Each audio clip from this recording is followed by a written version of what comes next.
Tahukah kamu, dalam kebudayaan dan kepercayaan orang Yahudi, menamakan seseorang ialah suatu perkara yang penting dan sangat bererti. Dalam Injil Yohanes, Yesus menamakan seorang yang akan menjadi rasul yang sangat berpengaruh dalam kitab Perjanjian Baru. Dalam Yohanes bab yang pertama ayat ke-42 berkata begini, Yesus memandang Simon lalu berkata, "Kamu Simon anak Yohanes, tetapi kamu akan digelar Kefas." Kefas sama artinya dengan Petrus. Ini firman Tuhan.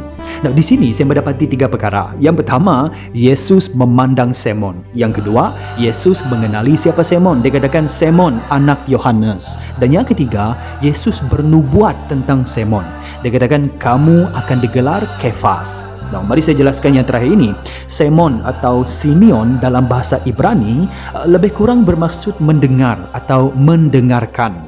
Jadi Yesus menamakan Simon dengan satu lagi nama iaitu Kefas dalam bahasa Aram yang bermaksud batu, atau Petrus dalam bahasa Yunani yang juga bermaksud batu atau batu karang.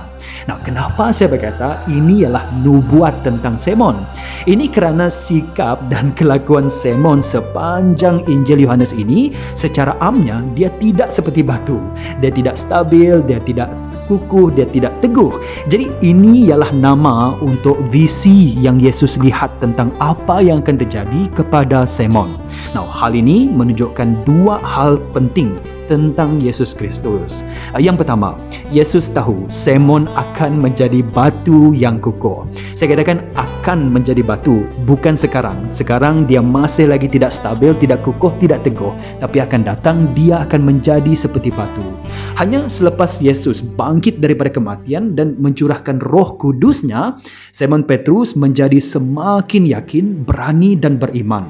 Dia pernah menyangkal Yesus, tetapi akhirnya dia sanggup mati demi Yesus. Nah, ini saya sarankan kamu baca dalam kitab Kisah Para Rasul.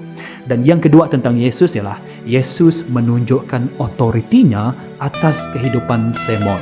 Jadi dalam kitab Perjanjian Lama, Tuhan Allah pernah beberapa kali menamakan orang. Contohnya dia menamakan Abram kepada Abraham, Sarai kepada Sarah. Dan ini menunjukkan otoriti Tuhan Allah. Nah, menamakan seseorang ialah sesuatu yang menunjukkan otoriti, kuasa dan juga supremasi. Dan di sini kita melihat Yesus menyatakan Simon, kamu akan juga diberi nama sebagai Kefas ataupun Petrus. Dan ini menunjukkan otoriti Yesus. Dia seperti Tuhan Allah atau setara dengan Tuhan Allah. Ini yang terbaik tentang Yesus.